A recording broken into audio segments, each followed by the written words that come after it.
आणि त्या या बुलेटिनमध्ये बघूयात सुपरफास्ट 100 बातम्या। महायुतीतील 11 जागांचा तिढा आज सुटण्याची शक्यता आहे। संध्याकाळपर्यंत जागा वाटपाचा फॉर्म्युला जाहीर होईल अशी माहिती न्यूज 18 लोकमतला सूत्रांनी दिली। राष्ट्रवादी अजित पवार गटाची तिसरी यादी जाहीर झाली आहे। तिसऱ्या यादीत 4 नावांची घोषणा करण्यात आली। यात गेवराईतून विजयसिंह पंडित, फलटणमधनं सचिन पाटील, पारनेरमधनं काशीनाथ दाते तर निफाडमधनं दिलीप बनकर यांना उमेदवारी देण्यात आली आहे। नंदुरबार जिल्ह्यात काँग्रेसनं उमेदवारी जाहीर केल्यानंतर कार्यकर्त्यांनी नाराजीचा सूर लावलाय। किरण तडवींचा प्रवेश झालेला नसतानाही त्यांच्या उमेदवारीचा गौड बंगाल काय, असा सवाल विश्वनाथ वळवी यांनी केलाय। यावेळी त्यांनी अपक्ष लढण्याचे संकेत दिले। खासदार नारायण राणेंचे दोन्ही पुत्र उद्या उमेदवारी अर्ज दाखल करणार आहेत। कुडाळ मालवण मतदारसंघातून माजी खासदार निलेश राणे तर कणकवली देवगड वैभववाडी मतदारसंघातून नितेश राणे उमेदवारी अर्ज दाखल करतील। महाराष्ट्र विधानसभा निवडणुकीत पुन्हा एकदा महायुतीचंच सरकार बनेल असा विश्वास माजी आमदार प्रमोद जठार यांनी व्यक्त केला। तर राज्यातील सरकार केंद्र सरकारच्या विरोधातील असल्यास राज्याचा विकास रखडतो असा टोला त्यांनी महाविकास आघाडीला लगावला। आमदार सहस्राम कोरोटे यांना काँग्रेसच्या पर्यवेक्षकांसमोर गोंधळ घालणं भोवलं। या प्रकरणानंतर सहस्राम कोरोटे यांचं तिकीट कापण्यात आलंय। काँग्रेसनं तिकीट कापल्यामुळे कोरोटे नाराज आहेत। परळी विधानसभा मतदारसंघात मुंडे भावंडांची डोकेदुखी वाढली आहे। भाजपच्या प्रदेश सचिव राजेश देशमुख यांनी पदाचा राजीनामा दिलाय। त्यांनी जरांगेंच्या भेटीनंतर परळी मतदारसंघातून अपक्ष लढण्याचा निर्णय घेतलाय। मराठ्यांच्या पाठिंब्याशिवाय राज्यात कुणीही सत्तेवर येऊ शकत नाही असं वक्तव्य मनोज जरांगेंनी केलं। दलित मुस्लिम मराठा एकत्र आल्याशिवाय एक जात निवडणूक जिंकू शकत नाहीत। 30 तारखेपर्यंत कुणी अंतर्वाली भेटीसाठी येऊ नका असं जरांगेंनी म्हटलं। संजय शिरसाट यांनी अंतर्वाली सराटीत जाऊन जरांगे पाटलांची भेट घेतली। यावेळी दोघांमध्ये खलबत झाली तर भेट घेण्यात काहीच गैर नाही असं वक्तव्य संजय शिरसाट यांनी केलं।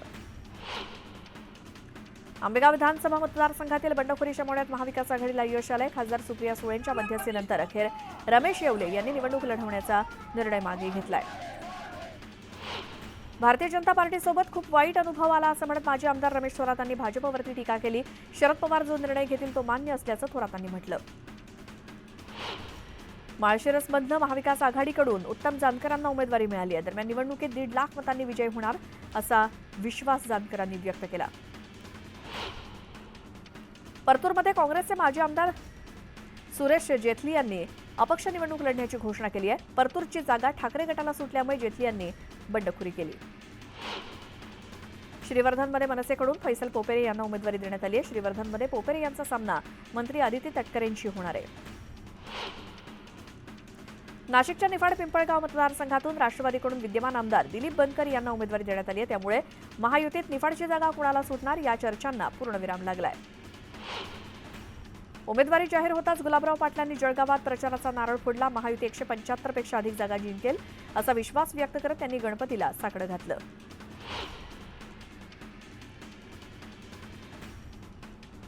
उमेदवारी अर्ज भरण्यासाठी आता केवळ 2च दिवस शिल्लक राहिलेत। आतापर्यंत महायुतीकडून 216 तर महाविकास आघाडीनं 236 उमेदवारांची नावं जाहीर केली आहेत। बीड विधानसभा मतदारसंघात मनोज जरांगे पाटील यांच्याकडे 17 जणांनी इच्छुक म्हणून मुलाखत दिली। हे 17 जण सोमवारी उमेदवारी अर्ज दाखल करणार आहेत। धुळे ग्रामीण मतदारसंघात काँग्रेसची उमेदवारी जाहीर झाल्यानंतर आता काँग्रेसनं कंबर कसली आहे। यावेळी आमदार कुणाल पाटील यांनी विरोधकांवरती जोरदार हल्लाबोल करत टीका केली। नातीगोती पाहून महाविकास आघाडी उमेदवारी देत नाही, जो जिंकेल त्याला उमेदवारी देण्यात येईल असं वक्तव्य विजय वडेट्टीवार यांनी केलंय। तर आम्ही किती जागा मिळाल्या हे मोजत नाही, तर जिंकणारे उमेदवार मोजतोय असं वक्तव्य वडेट्टीवारांनी केलं। अलिबागच्या कुर्डूसमध्ये विविध पक्षातील शेकडो कार्यकर्त्यांनी शिवसेनेत प्रवेश केला। आमदार महेंद्र दळवींच्या नेतृत्वात हा पक्ष प्रवेश पार पडला। सिंदखेड राज्यातून भाजपचे इच्छुक उमेदवार विनोद वाघ यांनाच उमेदवारी मिळावी अशी मागणी भाजपच्या कार्यकर्त्यांनी केली। सिंदखेड राज्याची जागा राष्ट्रवादीला सुटल्यामुळे भाजपचे कार्यकर्ते आक्रमक झाले। पुरंदर विधानसभा मतदारसंघातून विजय शिवतारेंना उमेदवारी निश्चित झाल्याची माहिती न्यूज 18 लोकमतला सूत्रांनी दिली। केंद्रीय राज्यमंत्री मुरलीधर मोहोळ यांच्या उपस्थितीत शिवतारे उमेदवारी अर्ज भरणार असल्याची माहिती मिळते। भिवंडी पश्चिम मतदारसंघातून दयानंद चोरघे यांना काँग्रेसकडून उमेदवारी जाहीर झाली। यावेळी त्यांच्या कार्यकर्त्यांनी फटाक्यांची आतिषबाजी करत जल्लोष केला। विधानसभा निवडणुकीत ब्राह्मण समाजाकडून महायुतीला पाठिंबा जाहीर करण्यात आलाय। ब्राह्मण संघटनांचे मुख्य समन्वयक भालचंद्र कुलकर्णी, समन्वयक चैतन्य जोशी आणि मयुरेश अरगडे यांनी ही माहिती दिली। वाशिम विधानसभा मतदारसंघात श्याम खोडे यांना भाजपाकडून उमेदवारी जाहीर झाली। यावेळी उत्साही कार्यकर्त्यांनी जल्लोष करत जोरदार फटाक्यांची आतषबाजी केली। धुळे ग्रामीण मतदारसंघात काँग्रेसच्या वतीनं कार्यकर्त्यांचा मेळावा घेण्यात आला। काँग्रेसचे उमेदवार कुणाल पाटील यांच्यासह महाविकास आघाडीच्या नेत्यांची उपस्थिती होती। नांदेड उत्तरमधनं पंचायत समितीच्या माजी सभापती संगीता डग पाटील यांना स्वराज्य पक्षाकडून उमेदवारी जाहीर झाली आहे। स्वराज्य पक्षाचे सरचिटणीस धनंजय जाधव यांच्या उपस्थितीत पाटील यांना एबी फॉर्म देण्यात आला। जयदत्त क्षीरसागर शरद पवार गटाकडून लढण्यास इच्छुक होते, मात्र त्यांच्या पुतण्या संदीप क्षीरसागर यांना उमेदवारी जाहीर झाल्यानंतर ते नाराज आहेत। त्यामुळे जयदत्त क्षीरसागर हे अपक्ष लढण्याच्या तयारीत असल्याच्या चर्चा रंगल्यात। या संदर्भात ते आज कार्यकर्त्यांची बैठक घेऊन पुढील निर्णय घेणार आहेत। शरद पवार गटाचे नवी मुंबईचे उमेदवार संदीप नाईक यांच्याकडून आता घटक पक्षातील पदाधिकाऱ्यांची मनधरणी करण्यात येते। यावेळी त्यांनी शिवसेना उद्धव बाळासाहेब ठाकरे पक्षाचे जिल्हाध्यक्ष विठ्ठल मोरेंशी संवाद साधला। त्यामुळे कट्टर विरोधक आता नाईकांचा प्रचार करणार आहेत। अकोला पश्चिममध्ये भाजपकडून विजय अग्रवाल यांना उमेदवारी देण्यात आली आहे। दरम्यान अग्रवालांच्या उमेदवारीनंतर भाजप नेते डॉक्टर अशोक ओळंबे यांनी निवडणूक लढण्याची घोषणा केली। अग्रवालांना उमेदवारी मिळाल्यामुळे ओळंबे नाराज झाले। अजित पवार गटाकडून उमेदवारी न मिळाल्यामुळे युसुफ पुंजानी यांनी अजित पवारांची साथ सोडण्याचा निर्णय घेतलाय। कारंजा विधानसभा मतदारसंघातून युसुफ पुंजानी अपक्ष लढण्याच्या तयारीत आहेत। लोकसभा निवडणुकीत मतदानाचा पडलेला टक्का वाढवण्यासाठी विधानसभा निवडणुकीमध्ये निवडणूक आयोगाकडून विशेष मोहीम राबवली जाते। नागरिकांमध्ये जाऊन मतदान करण्यासाठी आवाहन केलं जात आहे। उमेदवारांना प्रचारादरम्यान केलेल्या खर्चाचा आता हिशोब द्यावा लागणार आहे। लोकसभेत अनेक लोकप्रतिनिधींनी कार्यकर्त्यांना मानधन न दिल्याच्या तक्रारी आल्यानंतर आता प्रत्येक खर्चाचा तपशील देणं बंधनकारक असणार आहे।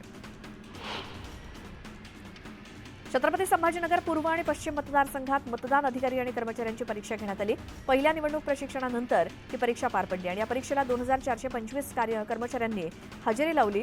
दरम्यान 200 कर्मचारी परीक्षेत नापास झाले।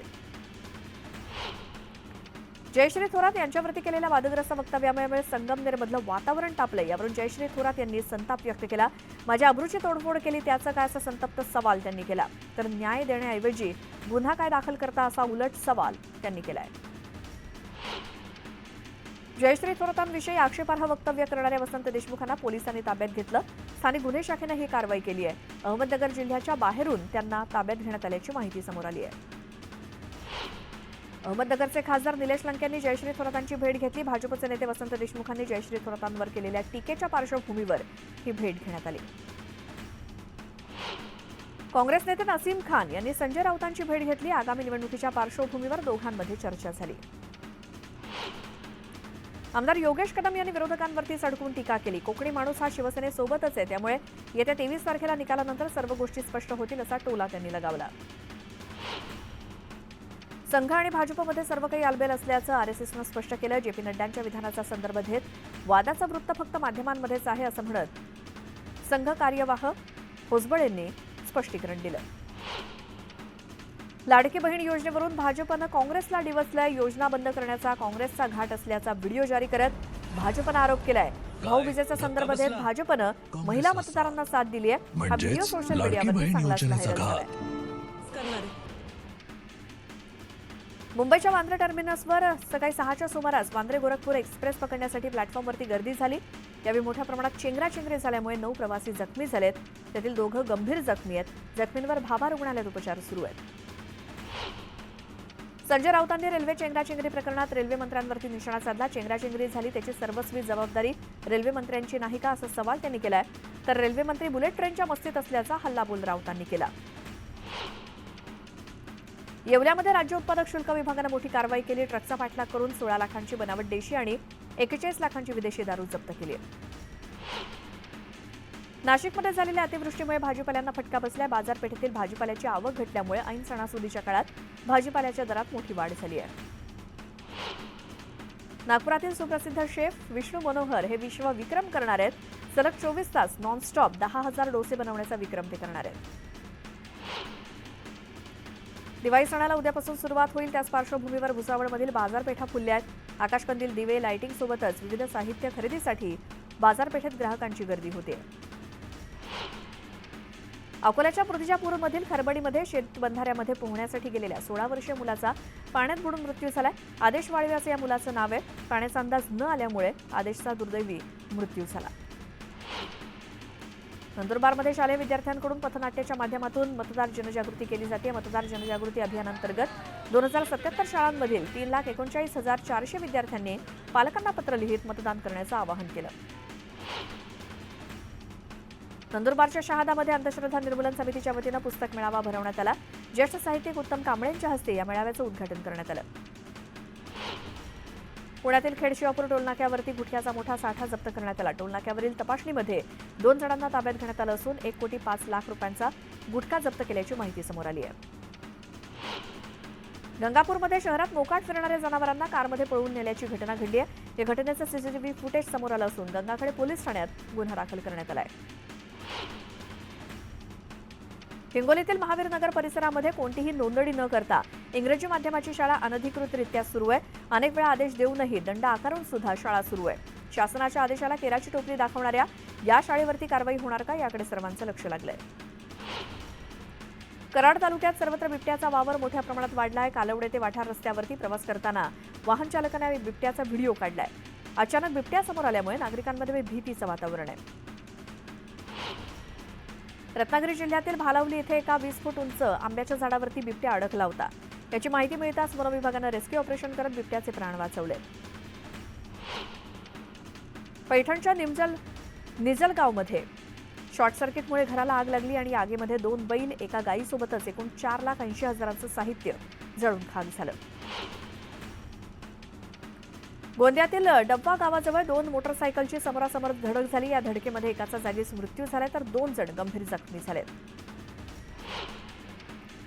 2 दिवसात 600 रुपयांची घसरण झालेलं सोनं पुन्हा 700 रुपयांनी वाढलंय. त्यामुळे सोन्याचे दर 79,600 रुपये प्रति तोळ्यावरती गेलेत तर चांदीचे दर 98,300 रुपयांवर गेलेत. मध्य पश्चिम आणि हार्बर रेल्वे मार्गावरती आज मेगा ब्लॉक असणार आहे. रेल्वे रूळ आणि सिग्नल यंत्रणा आणि ओव्हरहेड उपकरणांची देखभाल दुरुस्ती करण्यासाठी ब्लॉक घेतला जाणार आहे. केंद्रीय औषध नियामक प्राधिकरणानं बाजारामध्ये उपलब्ध असलेल्या औषधांच्या दर्जाबाबत गंभीर चिंता व्यक्त केली. लाईफमॅक्स कॅन्सर लॅबोरेटरीजनं संशोधित केलेल्या औषधांमध्ये 49 औषधं गुणवत्तेच्या चाचणीत अयशस्वी ठरली आहेत.